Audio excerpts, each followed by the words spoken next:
this season's Europa League, Spurs. To be honest with you, enra two teams in the performance in the dear. Na ensweni. Omama yen fili final ne sa se we football loving fan. The performance of these two clubs it take some shine away from sa final na anyhow ani expect to say anke mu be de no. So two teams ni nyina no omo performance no na enye the best. By the end of the game yenya a winner and sa winner ne Spurs. The first thing I may ye say me ball mabaso. Na ken nipa meni adi kan agiama ne pan no son you mean. Sa branti we meni agiama ne say wetimi this Spurs etimi win sa trophy we. Sa obekaya in 2015-2016 season. Ana omo kofa ni free Liverpool simbaye. Obaye no na ni playing mates ni bi Hugo Lloris, Harry Kane, Dele Alli, Christian Eriksen. Sa players ni nyina no Musa Sissoko, Victor Wanyama. Obaye ni sa players we na no ni omobo.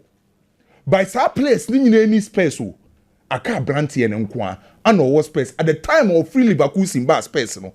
Omo obeto omo ana ni omobo no omo nyina free boboku onim.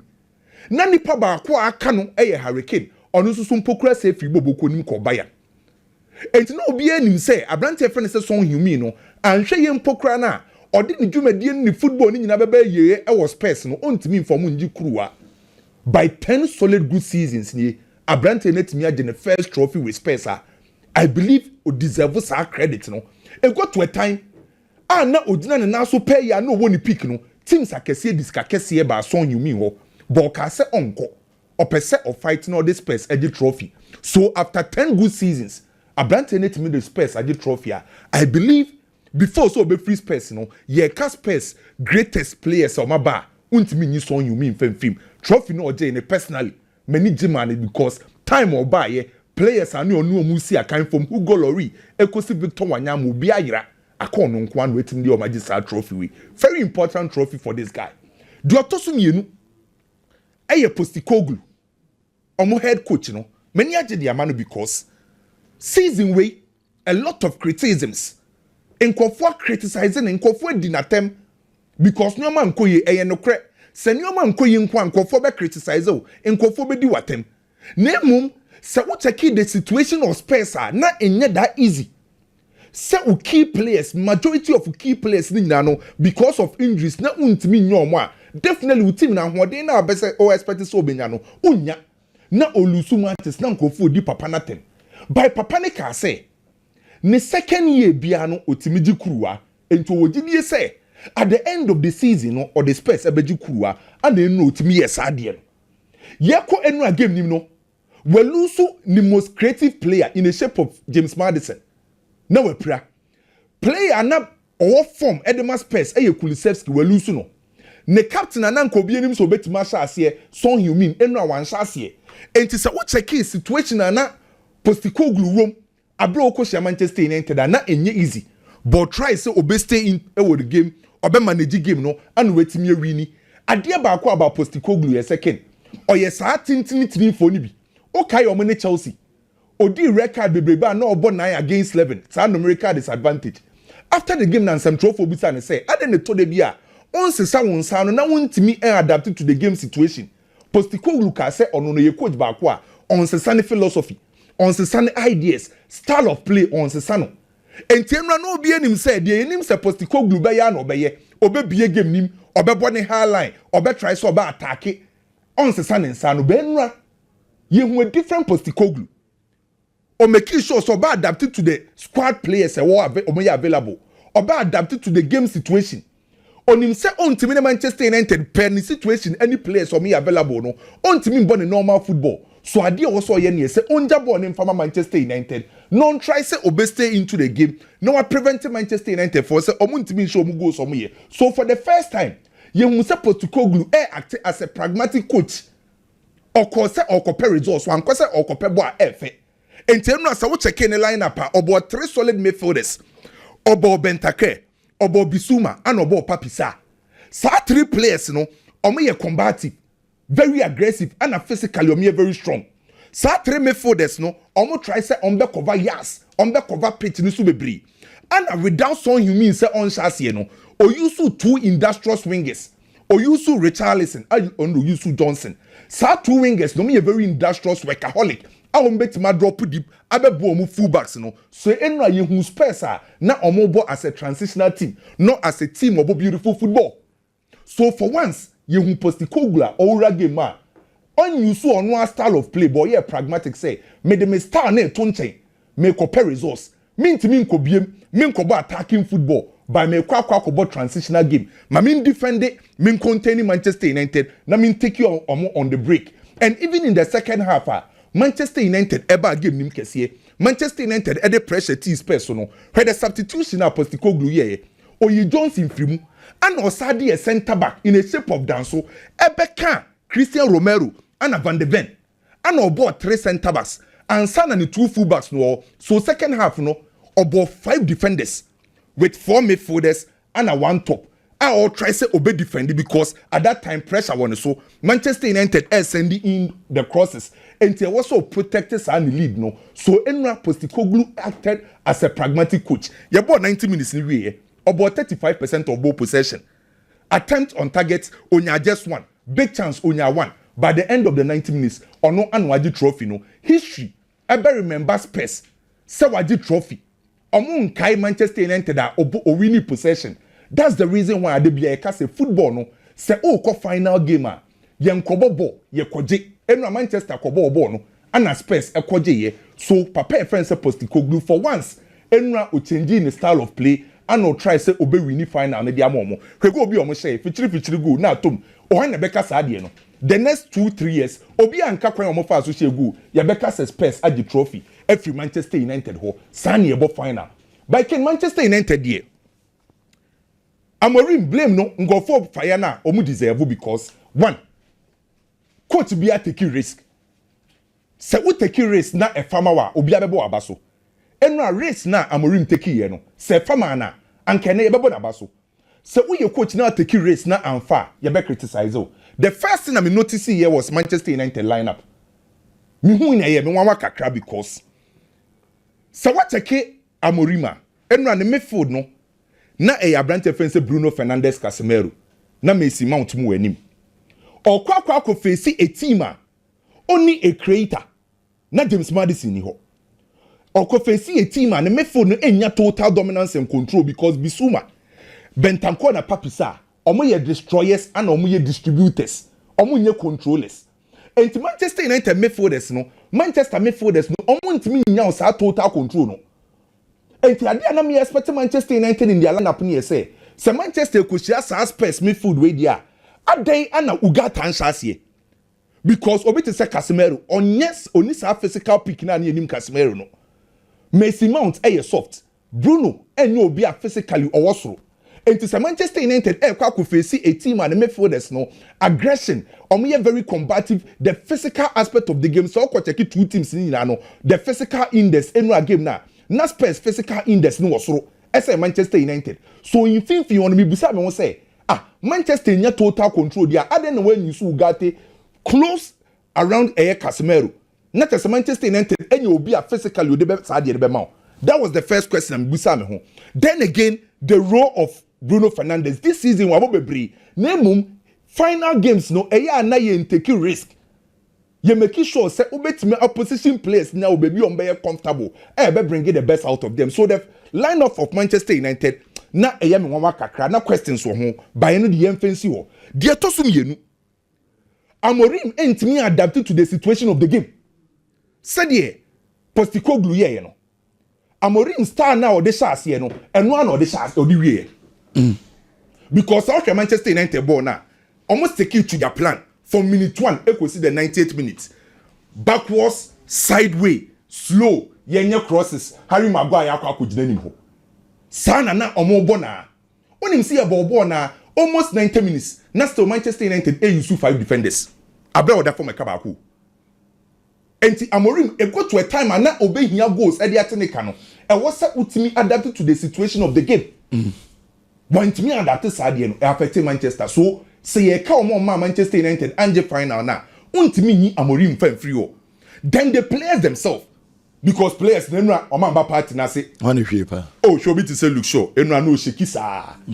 o sheki look sure na how na go final na be ohwe line up na it seems say no pomo more experience more final okay because look sure it was high experience ohwe Harry Maguire on the definitely no be experience Casemiro was experience Bruno experience so now na target the Man United supporters target in there so be from day one because enu ampokra no o ka na team boy say nkenyo no enyo no de but won say before the goal cross bi e bia no the anticipation and the timing and the calculation you wrong asa oba no asa agina sabo obi say enye na ye leni euro na yi anka yes anka Richarlison pimse mu because of Onana ne timing and the calculation enu awantimi ambo Manchester United goal no de enye ne fault because na ye look sure na yes ade no me nim kwan kra ma look sure mpokra ema Johnson be she nani because nanka expect sanka look sure be cover sabo no Anoma Johnson be she nani so na look sure wamba game nim Onana na enkoye Bruno Fernandes Manchester fo nyina ni da ne so enu amfa onim say players omo agopa ne so nyina on the lose ball kese pa Bruno 27 times well and go na ebeba no enam ne so because okolusu ball and ye ball as a deep midfielder no we are close to penalty box so the moment abelusu ball bia no e affect o MNC Mount enra amfa ono so hwe enu ni masiri say wo Manchester United ekoto Messi Mount e free Chelsea no na ne contract e say Messi Mount ebo ama Manchester United eko European final ombetua 3.5 million pounds ama Chelsea enu eskanama enu Manchester United final na omukoi no omunya 5.9 million pounds omu timu 3.5 akoma Chelsea final no 5.5 ne wo 5.9 million 5.9 and omu timu 3.5 akoma Chelsea omu diskana akoma Chelsea almost side because of Messi Mount European final and Messi Mount so omu no ntwe na Messi dey tua say a contract na boy ide a contract in 2020 Chelsea got 3.5 omenya 3.5 Chelsea ti fie omu mo bia omenya 3.5 Messi Mount in Manchester there no Champions League bi eni ho and then na say dey Kweku na Kweku cheche match no e ba affect you financially and sporting wise nti enu ade enim guase so Meda se Kwame ma Edilson somra na onfa na de mra na uti fie na offer 3.5 million pounds for free say there Messi Mount why are there as obobo Chelsea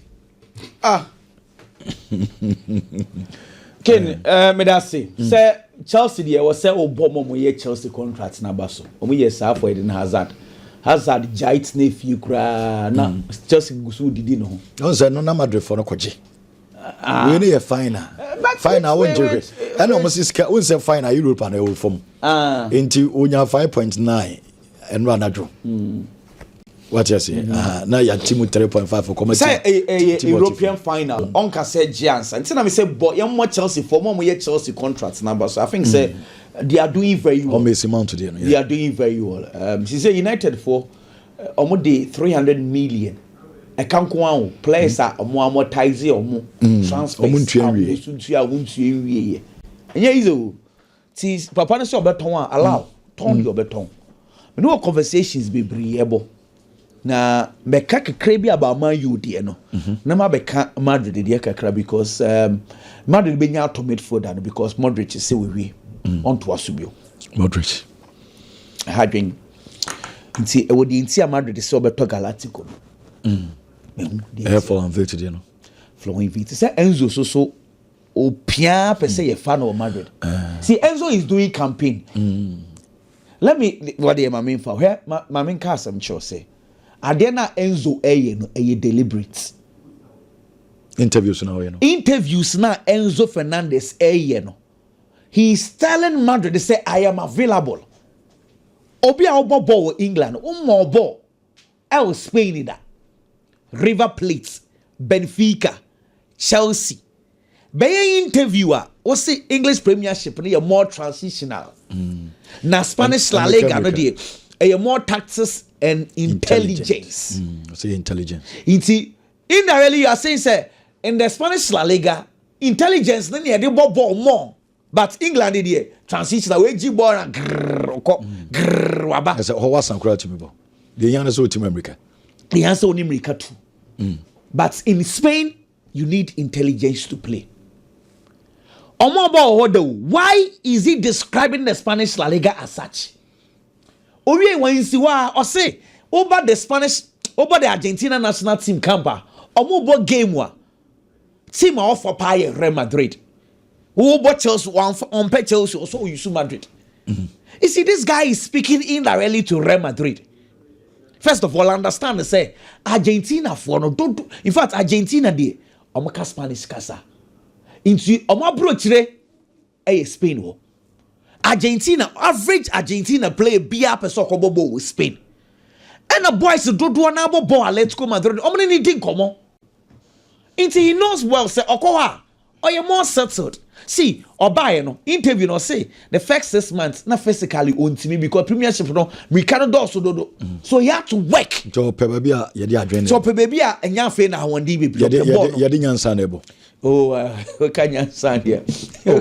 We can nyansa kasa no. Dey me kai enya sa no kan. Okay, intelligence there. Intelligence. Baby o baby a dey nyansa bobo. Oh, you so nyansa so asa dey. Hey, menam kai. Ara menam ka asem no. Somewhere there. Bako akohete Kwame asem na boy no interview we hu. Onsa Man United na bomb match ntima we na asem no. Asa asem no nkofo shedanko but a serious matter na boy na can do. See, so now this guy want to advertise himself. Catch him Madrid say I am available. On him, some Madrid 4-pack midfielder. He knows very well some Madrid 4-pack midfielder. And our Madrid say I am available. But this is where the problem is. Chelsea says we will not sell. Chelsea turn out so on tono. And yet directly so on tono. Chelsea indirectly is saying I will not sell. No, if only would this car me for Benfica the anybody I will consider it. So first of all, you ask yourself, say, Florentino Perez betting over £100 million for Enzo Fernandez and if you want to earn more than 50 million. No.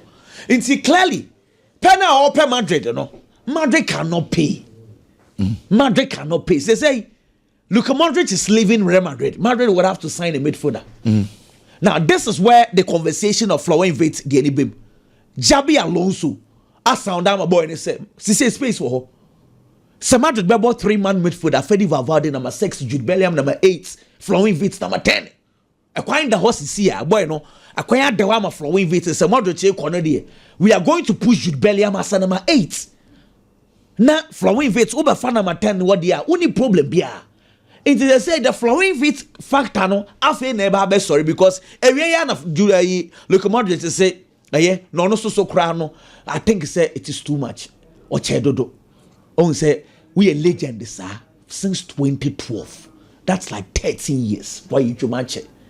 In case so can in tam that Madrid and finding a proper way to say goodbye to him. Watch it. What's now wow on says and come on Pamonoa. On my any PDU and Koda suits a club with him. But I think say he's done very well. My member coming man you some kakra. So say find out man you Madrid for an apart from flowing with I feel on Beko markets in the midfielders we are going to see a lot of options. Ken, get any say. I am say abo final. Not the best player ever Manchester United.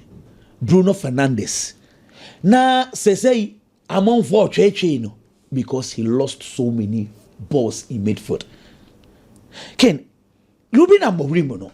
Mean send any money ye biasio. Seems about 3 at the back piano. As a south full back no a big game anymore. I wonder one day into Inter Milan. 3 back no she Inter Milan 3 back na perfect for people to understand that. Inter Milan bought 3 backer. Denzel Dumfries. Any Dimarco born or Mubono, they be are opening the game into Omuma waits ever game anymore. So we bought 3 backer. As a so midfielders, Mumienu, and now Bakumpo. It's me long passes because the long pass then a big game in Mudiamao. Antonio Conte 2013, Sa Juventus team, you know. So say Stefan Liechtenstein a BM. Ebia Evra Nasa could just some way BM1. It is because Pello is swinging in the passes. I don't want to disturb you with so many examples. But some Manchester United yet team. Not so the Bruno Fernandes Ebejina number 8. The reason behind Bruno Fernandes as a number 8 they say Bruno Fernandes pass ball no or call diagonal. The passes near long. Into the passes the fullbacks or the wing backs are going to open up the game. Enter sir. Send long passes sir. Me so say Kobe Menu you okay. But coach prefer Bruno Fernandes as a number 8 because Bruno Fernandes pass ball nowhere. It is about Bruno Fernandes as a number 8. Na se de bia number 8 ne je ball che se otwa ne kon no otwa no kon na ohu options na fe che se obobo no short e ma no lose passes. Then I begin to question the kind of tactics a Manchester United boy. So number 8 Bruno Fernandes and was our front 3 and na was Amad Diallo, Ramos Højlund, any Mason Mount. Necessary true Mika and running behind the defenders. None of them were doing that. None of them are not yes Adian. So Manchester United, who say Obi a threat to say United are ball or more running behind the defenders. In the first half, we was Amadi and Ramos Højlund. But Amadi Mason Mount. Mason Mount. Mason Mount was saying it. Basically, it was wrong. Me, you bought 15 minutes now, and I'm saying, if you're going to play Bruno Fernandes. Now wing back must right in your beauty recovery. Or wing backs and come recovery. Or full back or front 3 also so they are not running behind defenders. Then there's no point playing Bruno Fernandes as a number 8. And Kwame Ericsson Babe say 8 or Mama Bruno. Baby I say Mount Jinano.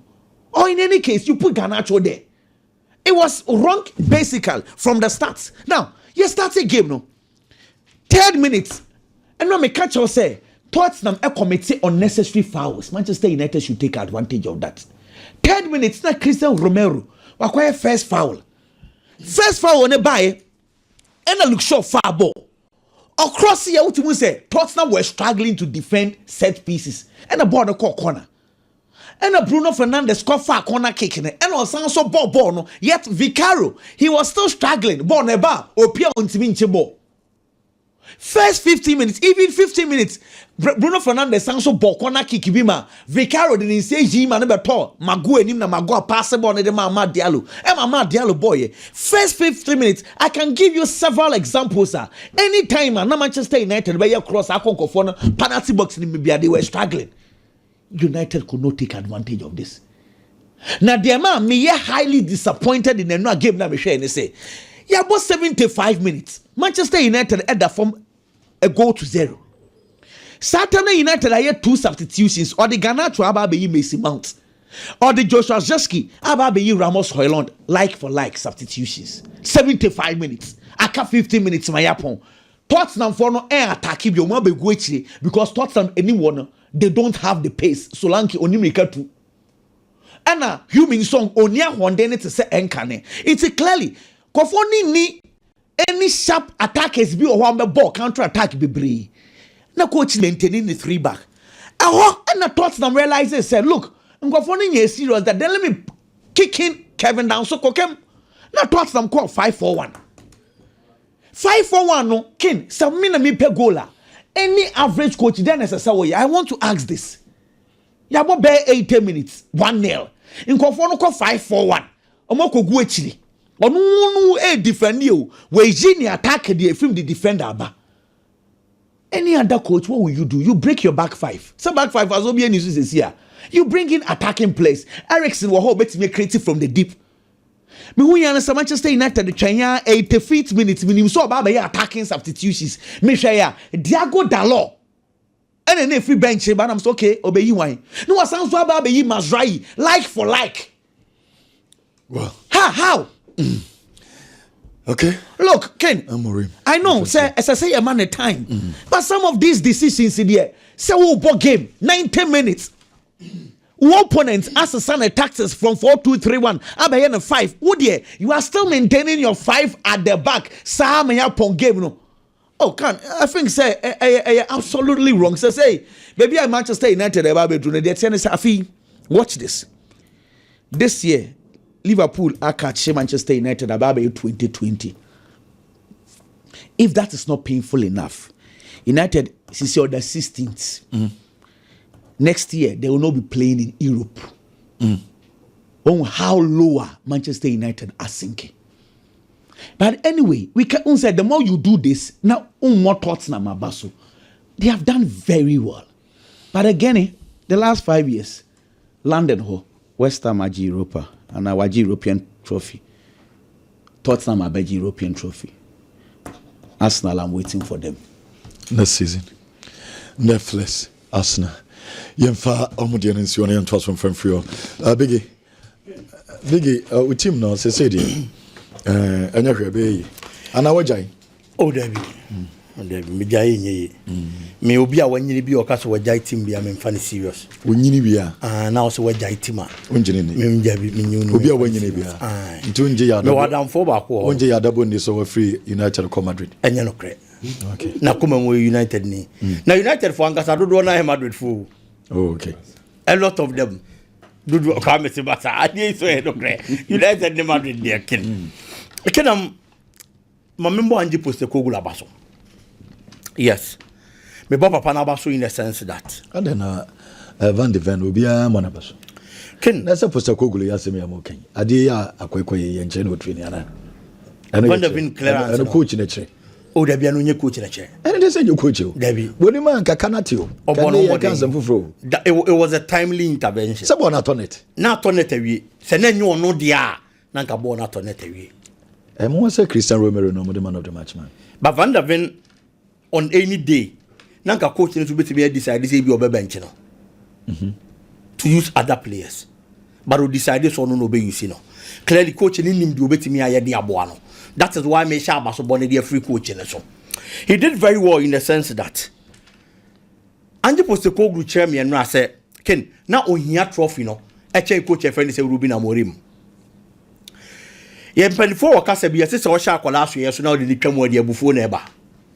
Oni akola ku afuom wachichiri jaha na say aduane de asoa no. Waka cha akola say ye 19 fidum ye du ahodwo na about a. Meso wo hono ne age ya home. Ana say meso wo ne apeka de ato aso akofie. Mudu ahodwo run about. Na odi akola ni twam. Na mo komonima no hu se mo ya adu atenga janhye a. Obo hu say akola na muni ja na to no wadane nani apani ba bia fa. Because baby, I was sharing this. I will be sharing no. Uduru ho once, you know. It will share kwada so yes so na edu na de ni twam a e de abufuo ba. Ange Postecoglou e share Tottenham supporters ne bo. Aka share supporters ne say, ono sense obey manager. Time be obewura the second season mu be o make sure so get trophy the man club. It is supporters no ojetum say this season in Niam nkoye. Supporters no ojetum say yes the performance has been bad. And found the factors bebrebe alluded to that bad performance. Or no. At the end of in the second season, Biano, Obesan so you be this particular season. I in the second season was Tottenham. Because in 1998, no I with Southern Melbourne City team. In the year 2012, I was Brisbane Roar. In 2019, I was Yokohama Marinos with Japan. And at 2023, Osanso year was Celtic. It is based on that record. And our share supporters but in the second season was Tottenham. Or Beji a major trophy the amount. Enti oba game ni no ono na oba ba body aba get trophy no. He didn't come to just play a final. He came to win. And clearly oya de bia na say oye bia so de be win it. The game management was on point. Time on who say we take lead. Time na eko Manchester United in team teneka no. He needed to defend that one goal na wanya no. He started to bring in defenders. Omo mo betimi abo defending the goal no. And then the trophy na di ama no. Eventually, he did that thing to perfection. Emma Niema conkined man. Tottenham in the entire 90 minutes played only 3 shots. 3 shots na Tottenham boy. One was on target. Sa one no kokoye go no. Even with that, na shot papa bia. They completed 115 passes in the game. 90 solid minutes. In the second half, Omo completing only 43 passes. Ocha average at the map players now. Obia completing only 4 passes in the second half. But at the end of the day, no after trophy na how they go. So he came to play to win. To play to win, not just to play the finals.